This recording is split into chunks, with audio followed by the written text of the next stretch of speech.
Hello दोस्तों, कैसे हैं आप सब? बढ़िया हैं?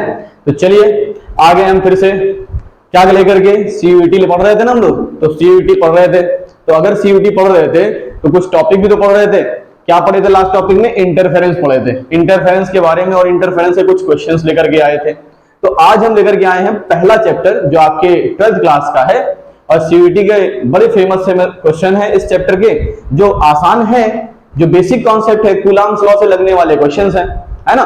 तो चलिए, मैं अभिषेक त्रिपाठी स्वागत करता हूं आपका आपके अपने यूट्यूब चैनल ज्ञान कलश में। तो चलिए शुरुआत करते हैं आज का टॉपिक क्या है। तो सर पहले टॉपिक तो समझाइए, टॉपिक है क्या। तो चलिए, हमने पढ़ा होगा, आपने पढ़ा होगा, क्या पढ़ा है? इलेक्ट्रोस्टैटिक फोर्स, या हम कहते हैं कूलम्ब्स फोर्स इसको बोलते हैं, या इलेक्ट्रोस्टैटिक फोर्स कहते हैं। इसमें आपने पढ़ा होगा कि अगर दो चार्जेस है, क्या Q1 है और एक चार्ज क्या है Q2 है, ये दोनों r डिस्टेंस पे रखे हैं, तो इसके बीच लगने वाला फोर्स ऑफ अट्रैक्शन या फोर्स ऑफ रिपल्शन कितना होगा? आपने पढ़ा है 1/4 pi epsilon naught Q1 Q2 by r square होगा, Q1 Q2 by r square होगा, है ना। प्रिंसिपल ऑफ सुपरपोजिशन भी पढ़ा था कि किसी एक पॉइंट पर लगने वाला जितना भी फोर्स लगेगा, वो हर एक जितने भी चार्जेस लगेंगे, सभी चार्जेस की वजह से लगने वाले नेट फोर्स के वेक्टर सम के, यानी फोर्सेस जितने भी फोर्सेस लगेंगे उसके वेक्टर सम के इक्वल होता है। इसी तरह से प्रिंसिपल ऑफ सुपरपोजिशन वैलिड होती है इलेक्ट्रिक फील्ड के लिए भी। तो यही दो टाइप के क्वेश्चंस आज हम लेकर के आए हैं। टोटल 3 क्वेश्चन है, बहुत ज्यादा टफ नहीं है क्वेश्चंस, बहुत आसान से क्वेश्चन है, टॉपिक बहुत टफ नहीं है, आसान सा टॉपिक है, आप जानते हैं। फिर आपने पढ़ा होगा डाइपोल की वजह से इलेक्ट्रिक फील्ड कितनी होती है। तो डाइपोल की वजह से कितनी इलेक्ट्रिक फील्ड होती है भैया? डाइपोल की वजह से जो इलेक्ट्रिक फील्ड होती है उसकी दो कंडीशन होती है, दो केसेस होते हैं। एक होता है एक्सियल पोजीशन और एक होता है इक्वेटोरियल पोजीशन। तो एक्सियल पोजीशन पर सर कितनी वैल्यू कितनी होती है, और इक्वेटोरियल पोजीशन पर कितनी वैल्यू होती है? तो बड़ा आसान सा आंसर था कि electric field at axial position जो होता है, एक्सियल पोजीशन, वो होता है आपका 1/4 pi epsilon naught 2p by r cube. यहां पर p क्या है? p है इलेक्ट्रिक डाइपोल मोमेंट। क्या है? इलेक्ट्रिक डाइपोल मोमेंट, जिसकी वैल्यू क्या होती है? p इज इक्वल टू होता है 2ql।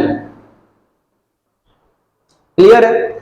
उसके बाद आपने पढ़ा था p इक्वेटोरियल पोजीशन पर भी इलेक्ट्रिक फील्ड पड़ी थी। कितनी पड़ी थी? तो 1/4 pi epsilon naught p by r cube. क्या पढ़ा था हमने? p बाय r क्यूब पढ़ा था। जैसे 2p बाय r क्यूब, वैसे p बाय r क्यूब, यानी सेम डिस्टेंस पर एक्सियल पोजीशन पर जो इलेक्ट्रिक फील्ड होती है वो इक्वेटोरियल पोजीशन पर इलेक्ट्रिक फील्ड का डबल होती है। यहां पर देखिए 2 लगा हुआ है, 2p बाय r क्यूब, और यहां पर क्या है? सिर्फ है r क्यूब। ठीक है, 2p बाय नहीं है, p बाय r क्यूब है। क्लियर? तो इन्हीं सब टॉपिक से रिलेटेड कुछ क्वेश्चंस हैं जो आपको पढ़ने हैं, लगाने हैं। 3 क्वेश्चन है, ज्यादा क्वेश्चन नहीं है, 3 क्वेश्चन है जो बार बार घूम फिर के आते रहते हैं, चाहे वो बोर्ड एग्जाम। अच्छा, ये तीनों क्वेश्चन बोर्ड एग्जाम में भी कई बार आए हैं और सीयूटी में तो आए ही आए हैं। चलिए, सीयूटी के पहला क्वेश्चन जो आपके सीयूटी में आ चुका है और बोर्ड एग्जाम में भी आ चुका है। पहला क्वेश्चन कहता है कि the sum of 2 point charges is 7 microcoulomb. दो चार्जेस का जो सम है वो है 7 माइक्रोकूलम है। They repel each other with the force of 1 newton when kept 30 centimetre apart. जब इन दोनों चार्जेस को 30 सेंटीमीटर यानी 30 सेंटीमीटर की डिस्टेंस पे रखा जाता है तो क्या होता है? इस पर फोर्स लगता है। कौन सा फोर्स लगता है? रिपल्सिव फोर्स लगता है। कितना लगता है? सिर्फ 1 न्यूटन का फोर्स लगता है। Calculate the value of each charge. हमें दोनों चार्जेस की वैल्यू कितनी है ये बतानी है। तो चलिए, क्वेश्चन के अकॉर्डिंग अगर हम चलें तो क्वेश्चन के अकॉर्डिंग हमें क्या मिला कि Q1 प्लस Q2, हमने अगर दो चार्जेस मान लिए तो Q1 प्लस Q2 कितना बच्चा? 7 माइक्रोकूलम है। 7 into 10 to the power -6 coulomb है। कितना है? 7 into 10 to the power -6 coulomb है दोनों चार्जेस का सम, यानी Q1 Q2 का सम। और इनका फोर्स कितना है? इन पर लगने वाला जो रिपल्सिव फोर्स है वो 1 न्यूटन का है। तो F इज इक्वल टू क्या हो जाएगा? 1/4 pi epsilon naught Q1 Q2 by r square हो जाएगा। और r कितना है? दिया हुआ है आपको। डिस्टेंस कितनी है? 30 सेंटीमीटर दी हुई है। इसको मीटर में आसानी से कन्वर्ट कर सकते हैं। कितना? 30 into 10 to the power -2 metre. तो चलिए वैल्यूज पुट करते हैं। 1 कूलम का फोर्स हो गया 1 न्यूटन का। 9 इंटू 10 टू द पावर 9 इसकी वैल्यू होती है, किसकी वैल्यू होती है? 1/4 पाई एप्सिलॉन नॉट की वैल्यू कितनी होती है? 9 इंटू 10 टू द पावर 9 होती है। Q1 Q2 हमें नहीं पता है, तो Q1 Q2 as it is रहने देते हैं और R की वैल्यू कितना लिया हुआ 30 इंटू 10 टू द पावर -2 का होल स्क्वायर कर लेते हैं। तो चलिए इसको कैलकुलेट करें, क्या मिलता है देखिए। ये हो जाएगा 900 into 10 to the power -4 equals to, ये हो जाएगा 9 into 10 to the power 9 into Q1 Q2। यहां तक कोई समस्या नहीं होनी चाहिए, है ना, क्योंकि क्वेश्चन पे क्या किया गया, इसको नीचे डिवाइड में था, ये मल्टीप्लाई में आ गया, बस दैट्स इट। अब ये हो जाएगा 9 into 10 to the power -2 divided by 9 into 10 to the power 9 equals to कितना हो जाएगा भैया, Q1 Q2 हो जाएगा। यानी आ गया 9 से 9 कट गया, ये आ गया 10 to the power -11 equals to Q1 Q2। यानी Q1 Q2 का जो मल्टीप्लाई आएगा वो 10 टू द पावर -11 आएगा, और Q1 प्लस Q2 कितना है, 7 इंटू 10 टू द पावर -6 है। क्या हम यहां से ये फॉर्मूला लगा सकते हैं कि Q1 माइनस Q2 का whole square is equals to Q1 plus Q2 का whole square minus 4Q1 Q2। ये फॉर्मूला आया कहां से सर, ये फॉर्मूला आया कहां से, तो ये फॉर्मूला कहां से बनाया गया है, ये फॉर्मूला थोड़ा सा इनबिल्ट किया गया, बनाया गया है। कैसे बनाया गया भाई, A square minus A minus B का होल स्क्वायर जो होगा वो A square plus B square minus 4ab के बराबर होगा, वहीं से क्वेश्चन लाया गया। अच्छा, ये जो Q1 Q2 है, क्या इसको हम ऐसे लिख सकते हैं 10 इंटू 10 टू द पावर -12, भाई 10 टू द पावर -11 को हमने लिख दिया 10 इंटू 10 टू द पावर -12 में, कैलकुलेशन को इजी बनाने के लिए। तो Q1 माइनस Q2 की वैल्यू हमें नहीं पता, Q1 माइनस Q2 हम एज इट इज लिखेंगे क्योंकि यही वैल्यू हमें पता करनी है। तो Q1 minus Q2 equals to Q1 plus Q2 कितना बच्चा, 7 इंटू 10 टू द पावर -6 है का whole square minus 4 into 10 to the power 4 into 10, और इसकी वैल्यू कितनी है 10 टू द पावर -12 है। तो ये कितना आ गया 49 इंटू 10 टू द पावर -12 आ गया, minus 40 into 10 to the power -12 आ गया। इसका मतलब यह है कि माइनस हो जाएगा, और Q1 माइनस Q2 का जो होल स्क्वायर है वो क्या आ जाएगा, Q1 माइनस Q2 का जो होल स्क्वायर है वो आ जाएगा 9 इंटू 10 टू द पावर -12, या फिर Q1 माइनस Q2 जो आ जाएगा वो आएगा 3 इंटू 10 टू द पावर -6।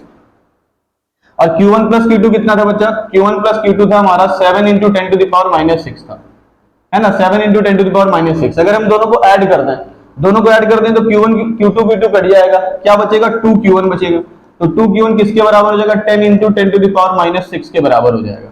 यहां से Q1 की वैल्यू क्या आ जाएगी 5 इंटू 10 टू द पावर -6, यानी Q1 जो हो जाएगा वो हो जाएगा 5 माइक्रोकूलम हो जाएगा। कितना हो जाएगा 5 माइक्रोकूलम हो जाएगा। तो अगर Q1 5 माइक्रोकूलम होगा तो जाहिर सी बात है इसको प्लस होने के लिए कितना चाहिए, क्या चाहिए हमको, ऐड होने पर सम होने पर 7 माइक्रोकूलम आ रहा था, ऐड होने पर कितना आ रहा था 7 माइक्रोकूलम, यानी यहां से कितना चाहिए Q2 की वैल्यू कितनी आ जाएगी, Q2 की वैल्यू आ जाएगी 2 माइक्रोकूलम। कितनी आ जाएगी बच्चा, 2 माइक्रोकूलम Q2 की वैल्यू आ जाएगी, 2 माइक्रोकूलम Q2 की वैल्यू आ जाएगी। Q1 की वैल्यू 5 माइक्रोकूलम, Q2 की वैल्यू 2 माइक्रोकूलम, यानी दोनों चार्जेस हमने निकाल लिए, ठीक है ना, दोनों चार्जेस हमने निकाल लिए। किसी को कोई समस्या हो तो कमेंट बॉक्स में कमेंट कर सकता है, स्क्रीनशॉट ले लीजिए क्वेश्चन का, और इस क्वेश्चन की प्रैक्टिस जरूर कीजिएगा, एक बार जरूर लगाइएगा अपने से, ठीक है। चलिए क्वेश्चन नंबर 2 की ओर चलते हैं, जो क्वेश्चन नंबर 2 है। क्या है भैया सेकंड नंबर क्वेश्चन, कह रहा है 3 equally charge small objects are placed as shown in figure. 3 charges हैं इक्वली चार्ज्ड हैं, 3 चार्जेस हैं इक्वली चार्ज हैं, और इसको स्पेस में रखा गया है कुछ इस प्रकार से A B और C करके। आपसे पूछा गया था object A exert electric force on B equal to 3.0, यहाँ पे पॉइंट लगा है, ये पॉइंट लगा है 3.0 into 10 to the power -6 newton का फोर्स A लगा रहा है B पर, देखा ना, A exert force on B is equal to 3.0 into 10 to the power -6। तो A ने फोर्स लगाया B पर कितना, 3 into 10 to the power -6 newton का फोर्स लगाया। हमें बताना है कि what electric force does C exert on B। तो C जो है वो B पर कितना फोर्स लगाएगा, और दूसरा क्वेश्चन है what is the net electric force on B, और B पर नेट इलेक्ट्रिक फोर्स क्या होगा। तो अगर A की वजह से फोर्स आ गया है, B की वजह से, C की वजह से B पर फोर्स आ जाए, तो हम क्या करते हैं, दोनों को प्लस कर दें। ध्यान देना पड़ेगा, वेक्टर सम है, वेक्टर सम करेंगे, देखेंगे क्या डायरेक्शन है क्या है, उसके यहाँ पर हम क्वेश्चन सॉल्व कर लेंगे। तो चलिए, यहाँ पर तो हो नहीं पाएगा, इस क्वेश्चन को सॉल्व नहीं कर पाएंगे, तो हम लोग नेक्स्ट ले लेते हैं, यहाँ पर देखते हैं नेक्स्ट तरीके से क्वेश्चन को सॉल्व करते हैं। क्वेश्चन में क्या आता है कि भाई 3 पॉइंट दिए थे A B और C, हमारे पास कितने पॉइंट्स थे, 3 पॉइंट्स थे A B और C। ये C था, ये B था, ये A था। यहां से यहां तक की डिस्टेंस कितनी है, यहां से यहां तक की डिस्टेंस थी 2 सेंटीमीटर और बी से सी की डिस्टेंस कितनी थी 1 सेंटीमीटर, इन दोनों के बीच की डिस्टेंस थी, है ना। हमें चार्जेस नहीं पता, लेकिन क्वेश्चन में कहा गया है कि चार्जेस सेम है। देखो क्वेश्चन में क्या कहा गया, यहाँ पे लिखा है 3 इक्वली चार्ज्ड स्मॉल ऑब्जेक्ट्स। जो स्मॉल ऑब्जेक्ट्स हैं वो 3 हैं और 3 इक्वली चार्ज है, यानी सभी पर चार्ज कितना है, क्यू चार्ज है। कितना चार्ज है, क्यू चार्ज है। तो तीनों पर चार्ज कितना मानेंगे हम कि तीनों पर चार्ज कितना है, इस पर भी क्यू चार्ज है, इस पर भी क्यू चार्ज है और इस पर भी क्यू चार्ज है। हम पॉजिटिव मान सकते हैं या नेगेटिव मान सकते हैं, इक्वल है ना, तो तीनों पर सेम चार्ज होगा। हम पॉजिटिव मान लेते हैं कि पॉजिटिव चार्ज सभी पर होगा। तीनों पर कैसा चार्ज है, पॉजिटिव चार्ज है। ए बी पर फोर्स लगा रहा है, ए बी पर फोर्स लगा रहा है, किस डायरेक्शन में फोर्स लगाएगा, रिपल्सिव, क्योंकि ये दोनों पॉजिटिव हैं। तो भैया ए और बी, यानी ये बी हो गया और ये ए हो गया, ए बी पर इस डायरेक्शन में फोर्स लगाएगा, ऐसे। इसको हम लिख देते हैं F A B, F A B, यानी एफ ने फोर्स ए बी, ए ने बी पर फोर्स लगाया है। अगर सी इधर है और सी भी पॉजिटिवली चार्ज है, तो सी इसकी जस्ट अपोजिट डायरेक्शन में बी पर इधर फोर्स लगाएगा, इधर डायरेक्शन में। नेक्स्ट अगले कलर से बता देते हैं तो आपको दिखाई दे। ये देखो यहां का फोर्स हो गया ए बी का, ये फोर्स है ए बी और ये फोर्स किसका है, ये फोर्स है हमारा एफ बी सी बी। क्या है, एफ सी बी, यानी सी लगा रहा है बी पर, सी लगा रहा है बी पर और ए लगा रहा है बी पर, यानी दोनों फोर्स अपोजिट डायरेक्शन में। दोनों फोर्स क्या है, अपोजिट डायरेक्शन में। अगर दोनों फोर्स अपोजिट डायरेक्शन में है तो इनका अगर हमें नेट फोर्स निकालना होगा तो क्या करना होगा, माइनस करना होगा। नेट फोर्स निकालने के लिए हमें क्या करना होगा, माइनस करना होगा, प्लस नहीं कर सकते, क्योंकि दोनों फोर्स की डायरेक्शन क्या है, अपोजिट है। दोनों फोर्स की डायरेक्शन अगर सेम होती तो क्या करते हैं, नेट फोर्स निकालने के लिए दोनों को ऐड कर देते, लेकिन यहाँ पर दोनों फोर्स की डायरेक्शन क्या है, अपोजिट है, इसलिए हमें दोनों फोर्स का तो क्या करना पड़ेगा, सब्सट्रैक्ट करना पड़ेगा टू फाइंड नेट फोर्स। ये तो ऑप्शन बी था, क्वेश्चन नंबर बी था ना, बी पर पूछा गया था नेट फोर्स ऑन बी। ये देखो what is the net force on B, electric force on B, ये तो सेकंड क्वेश्चन था। पहला क्वेश्चन क्या था, पहला क्वेश्चन था कि सी बी पर कितना फोर्स लगाएगा। ए का फोर्स कितना है, 3 × 10⁻⁻6। तो चलिए यहां से क्या करते हैं, देखिए फॉर्मूला क्या लगाया, F is equals to K Q1 Q2 by R square. F की वैल्यू कितनी, 3 × 10⁻⁻6 है सर। K की वैल्यू कितनी है, 9 × 10⁻9 होती है। Q1 Q2 नहीं पता, लेकिन ये पता है कि दोनों चार्जेस सेम है, तो दोनों को हम Q × Q लिख सकते हैं। दोनों के बीच की डिस्टेंस कितनी है, 2 सेंटीमीटर है, तो 2 × 10⁻2 का होल स्क्वायर हो जाएगा। 2 × 10⁻2 का होल स्क्वायर हो जाएगा। इसको कैलकुलेट करें हम तो क्यू स्क्वायर की वैल्यू हमें यहाँ आसानी से मिल जाएगी। देखिए क्यू स्क्वायर है, क्यू स्क्वायर की वैल्यू ये ऊपर चला जाएगा और ये नीचे चला जाएगा, मतलब 3 × 10⁻⁻6 डिवाइडेड बाय 9 × 10⁻9 इंटू ऊपर क्या गया, 4 × 10⁻4 गया, इक्वल्स टू क्या आ गया, क्यू स्क्वायर आ गया। हमें क्यू स्क्वायर की वैल्यू यहां से आसानी से मिल जाएगी, क्यू स्क्वायर की वैल्यू आसानी से मिल जाएगी। क्या मिलेगी भाई, देखिए ये कट जाएगा 3, है ना, हो जाएगा 10⁴ इंटू 10⁻⁻10 इंटू 10⁻⁻9 ऊपर चला जाएगा 3 इक्वल्स टू क्यू स्क्वायर। तो क्यू स्क्वायर आपका आ जाएगा 4/3 × 10⁻19। चलिए देखते हैं, ये तो हो गया एफ, क्या था ये, एफ ए बी था, हमने क्या लगाया था, एफ ए बी। अब हमें क्या चाहिए, एफ सी बी चाहिए, हमें चाहिए एफ सी बी। अगर हमें एफ सी बी चाहिए तो 1/4πε0, यहां पर भी q × Q/r² आएगा। एफ सी बी हमें निकालना है, इक्वल्स टू 9 × 10⁻9 होता है। क्यू स्क्वायर की वैल्यू देखिए यहां से आप निकाल चुके हैं, ये वैल्यू 4/3 × 10⁻19, और इस बार जो डिस्टेंस है वो क्या है, 1 × 10⁻2 का होल स्क्वायर है। इस चीज को आपको ध्यान रखना था बस, और कुछ करना ही नहीं था। तो एफ सी बी कितना आ जाएगा, देखिए एफ सी बी यानी force on B due to C 9 × 10⁻9 into 4 × 10⁻19 divided by, देखिए यहाँ पे 3 × 10⁻4 हो जाएगा। क्या हो जाएगा, 3 × 10⁻4 हो जाएगा। तो 3 से कैंसिल हो जाएगा, कितनी टाइम्स, 3 टाइम्स, 3 4 जा 12 × 10⁻10 इंटू 10⁻4, यानी फोर्स कितना हो जाएगा, 12 × 10⁻6 न्यूटन का फोर्स लगेगा, जो कौन लगाएगा, सी लगाएगा बी पर। ये फर्स्ट ऑप्शन जो आपका था, फर्स्ट क्वेश्चन वो सॉल्व हो गया। अब सेकंड क्वेश्चन क्या था, नेट फोर्स निकालना। तो नेट फोर्स क्या होगा, दोनों अपोजिट डायरेक्शन में है, अपोजिट डायरेक्शन में तो क्या करना पड़ेगा, माइनस करना पड़ेगा। बड़ा कौन है देख लीजिए, ये तो 3 × 10⁻6 है, ये 12 इंटू 10 टू पावर माइनस 6 है, तो बड़ा कौन है? FCB बड़ा है, तो FCB में से FAB को माइनस कर देंगे तो आ जाएगा 12 into 10 to the power minus 6 minus 3 into 10 to the power minus 6 equals to कितना हो जाएगा? 9 into 10 to the power minus 6 newton. ये हमारा नेट फोर्स लगेगा।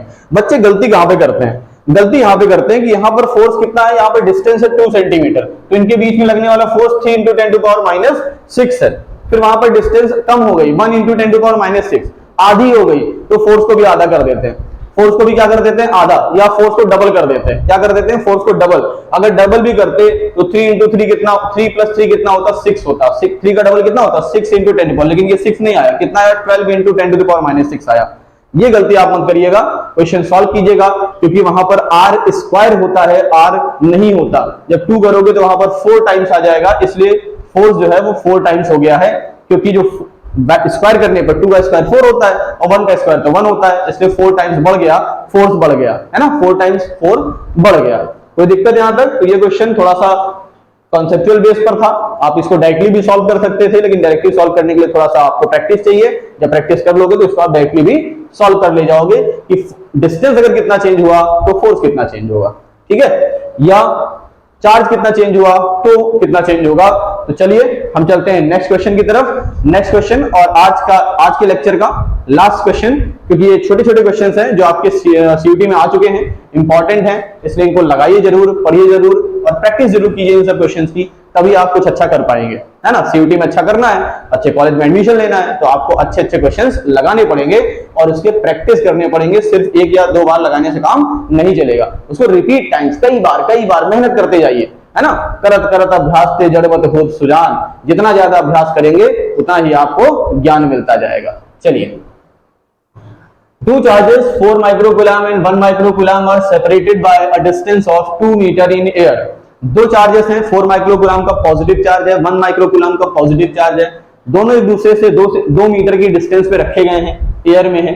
Find the point the line joining the charges eight which the net electric force of the system is 0।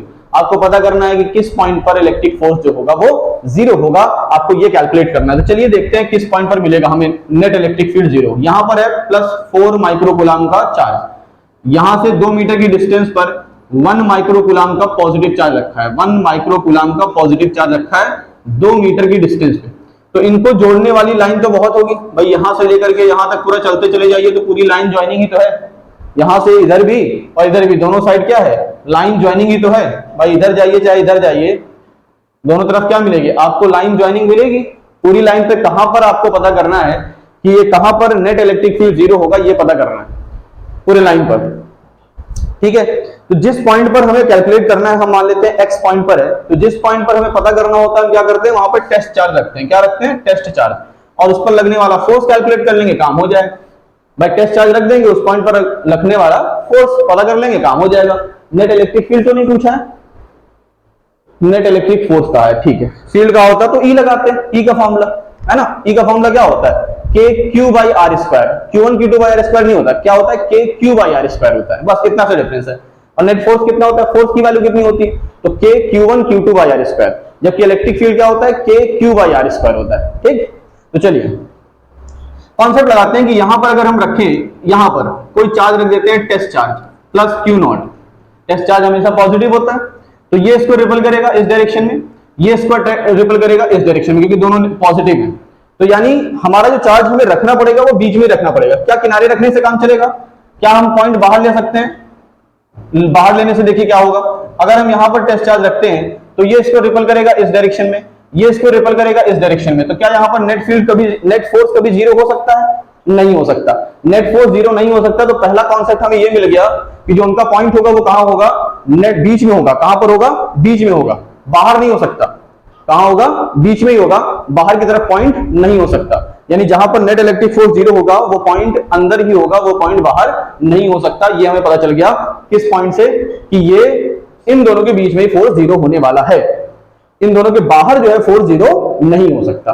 तो चलिए मान लेते हैं 2 मीटर की डिस्टेंस थी पूरी, 4 माइक्रोकूलम चार्ज से x डिस्टेंस पर, कितनी? x मीटर की डिस्टेंस पर from 4 microcoulomb charge, the force, net force is zero, net force of the system is zero. तो यहां से यहां तक की डिस्टेंस कितनी बची? 1 माइक्रोकूलम से 1 माइक्रोकूलम से डिस्टेंस बचेगी 2 माइनस एक्स। कितनी बचेगी? 2 माइनस एक्स बचेगी। भाई अगर 4 माइक्रोकूलम से डिस्टेंस x है, पूरी डिस्टेंस 2 है, तो बची कितनी डिस्टेंस? 2 माइनस एक्स की डिस्टेंस बची। अब यहां पर फोर्स निकालिए, इस पर फोर्स निकालिए, दोनों फोर्स को बराबर कर दीजिए। दोनों फोर्स को क्या कर दीजिए? बराबर कर दीजिए। या कह सकते हैं कि दोनों फोर्स को प्लस करके जीरो दिखा दीजिए, नेट फोर्स जीरो हो जाएगा। नेट फोर्स क्या हो जाएगा? जीरो हो जाएगा। तो भैया F1 मान लेते हैं, F1 is equal to K रख लेते हैं। Q1 कौन है? 4, Q2 कौन है? Q0, और डिस्टेंस कितनी है? x square. इसी तरीके से F2 की वैल्यू में K, Q1 कौन है? 1 माइक्रोकूलम है, इसलिए 10 टू द पावर माइनस 6 लिखना पड़ेगा। 1 into 10 to the power minus 6। Q2 कौन है? Q0 है। डिस्टेंस कितनी है सर? x, 2 माइनस एक्स है, 2 माइनस एक्स का होल स्क्वायर। अब अकॉर्डिंग टू क्वेश्चन कह रहा है यहाँ पर नेट फोर्स जीरो होना चाहिए, तो F इक्वल्स टू जीरो होना चाहिए। F क्या होना चाहिए? जीरो। तो F1 माइनस F2 क्या हो जाएगा? जीरो हो जाएगा। माइनस F2 क्यों कर रहे हैं? क्योंकि दोनों की डायरेक्शन अपोजिट है। माइनस F2 इसलिए किया क्योंकि दोनों की डायरेक्शन क्या है? अपोजिट है। F1 और F2 की डायरेक्शन अपोजिट है। अगर डायरेक्शन सेम होती तो हमें F1 प्लस F2 जीरो रखना पड़ता। यानी यहां से हम कह सकते हैं कि F1 इक्वल्स टू F2। अगर F1 F2 दोनों बराबर हैं तो उनकी वैल्यू भी बराबर होगी। K 4 into 10 to the power minus 6 into Q2 upon x square equals to, यहां पर क्या हो जाएगा? यहां पर हो जाएगा K 1 into 10 to the power minus 6 Q0 और डिवाइडेड बाय 2 माइनस एक्स का होल स्क्वायर। क्या हो जाएगा बच्चा? 2 माइनस एक्स का होल स्क्वायर हो जाएगा। अब देखिए क्या कट रहा है? K से K कट रहा है, कट जाएगा। 10 टू द पावर माइनस 6 से 10 to the power minus 6 cut जाएगा। Q0 से Q0 कट जाएगा। क्या बचा? जो बचा उसको लिख लेते हैं। क्या बचा है भैया? 4 अपॉन एक्स स्क्वायर बचा है। और क्या बचा है? 1 अपॉन 2 माइनस एक्स का होल स्क्वायर बचा है। क्रॉस मल्टीप्लाई कर दीजिए तो 4 2 माइनस एक्स का whole square is equals to कितना? X square. अगर हम दोनों साइड स्क्वायर रूट लगा दें, क्या लगा दें? दोनों साइड स्क्वायर रूट। तो यहां पर चलिए स्क्वायर रूट लगा देते हैं। यहां पर चलिए स्क्वायर रूट लगा देते हैं। जैसे स्क्वायर रूट लगाया वैसे क्या हो गया? 2 4 का क्या हो गया? 2 हो गया, और 2 माइनस एक्स का होल स्क्वायर है, इसलिए 2 माइनस एक्स बचा। इक्वल्स टू में क्या बचा? एक्स बचा, है ना। तो याद हो गया 2 to the 4 minus 2x is equals to कितना हो गया? ये x हो गया। कितना हो गया? x हो गया। तो 4 इक्वल्स टू 3x हो गया, और x इज इक्वल्स टू कितना हो गया? x इज इक्वल्स टू हो गया 4/3, यानी x is equals to 1.66 metre. कितना? 1.66 मीटर, यानी 4 माइक्रोकूलम से क्या? 4 माइक्रोकूलम से 1.66 मीटर की डिस्टेंस पर 1.66 मीटर की डिस्टेंस पर नेट इलेक्ट्रिक फोर्स क्या होगा? जीरो होगा इस सिस्टम का। या अगर आपसे पूछा जाए कि 1 माइक्रोकूलम के चार्ज से कितने डिस्टेंस पर, 1 माइक्रोकूलम से कितनी डिस्टेंस पर, तो 1 माइक्रोकूलम से अगर डिस्टेंस निकालना चाहते हैं तो 2 माइनस एक्स, यानी 2 माइनस 1.66, यानी ये लिख सकते हैं आप क्या? 0.34 मीटर। क्या लिख सकते हैं? 0.34 मीटर। तो 0.34 मीटर की डिस्टेंस पर किससे? 0.34 मीटर की डिस्टेंस पर किससे? किससे डिस्टेंस? 1 माइक्रोकूलम से। किससे डिस्टेंस? 1 माइक्रोकूलम से। लेकिन अगर 4 माइक्रोकूलम से पूछ लिया जाए तो 4 माइक्रोकूलम से कितनी डिस्टेंस पर? 1.66 मीटर की डिस्टेंस पर नेट इलेक्ट्रिक फोर्स क्या होगा? जीरो होगा। क्लियर है? बढ़िया, मजा आ गया तीनों क्वेश्चंस लगा करके, है ना। तीनों क्वेश्चंस क्या थे? बहुत अच्छे क्वेश्चन थे, सीयूटी में आए हुए क्वेश्चंस थे, इसीलिए आप इसको बार बार लगाइए, प्रैक्टिस कीजिए। इस तरह के क्वेश्चन को, जरूरी नहीं कि यही क्वेश्चन लगाइए, इसी तरीके के और भी क्वेश्चंस लगाइए। तो प्रैक्टिस करिए, और प्रैक्टिस करेंगे तो जाहिर सी बात है बहुत कुछ सीखने को मिलेगा, बहुत कुछ नया कुछ जानने को मिलेगा। इसलिए प्रैक्टिस करना बहुत जरूरी है। क्वेश्चंस की बार बार प्रैक्टिस कीजिए, जिससे आपको कॉन्सेप्ट क्लियर हो जाए। कॉन्सेप्ट क्लियर करने के लिए आपको न्यूमेरिकल्स लगानी चाहिए। फिजिक्स के कॉन्सेप्ट बच्चों को क्लियर नहीं हो पाते, कारण यही है कि वो न्यूमेरिकल पर ध्यान नहीं देते। न्यूमेरिकल को पूरी तरीके से सॉल्व कीजिए, उसके ट्रिक्स सीखने से अवॉइड कीजिए कि हमको ट्रिक्स कैसे मिल जाए। हालांकि ट्रिक्स बताया जा सकता है, लेकिन ट्रिक्स से क्वेश्चंस, मतलब आपको क्वेश्चन लगाना आ जाता है, लेकिन आप उसके कॉन्सेप्ट को समझ नहीं पाते। तो फिजिक्स अगर समझना है तो आपको क्वेश्चंस को, कॉन्सेप्ट को समझना पड़ेगा। समझने के लिए आपको न्यूमेरिकल्स को डिटेल में सॉल्व करना पड़ेगा। ठीक है, तो आज के लिए इतना ही रखते हैं। मिलते हैं नेक्स्ट वीडियो में। नेक्स्ट वीडियो में क्या पढ़ेंगे? हो सकता है चैप्टर 2 पढ़ते हैं, क्योंकि चैप्टर 2 मोस्ट इंपॉर्टेंट है। उसके भी कैपेसिटर वाले क्वेश्चंस काफी कुछ आते रहते हैं। तो चैप्टर 2 हम लोग कोशिश करेंगे, या फिर चैप्टर 3 से इलेक्ट्रिसिटी से लेकर के आएंगे। लेकिन नेक्स्ट वीडियो में आपको कुछ ना कुछ इंटरेस्टिंग टॉपिक मिलता रहेगा। तब तक के लिए टाटा बाय बाय, मिलते हैं नेक्स्ट वीडियो में। ठीक है।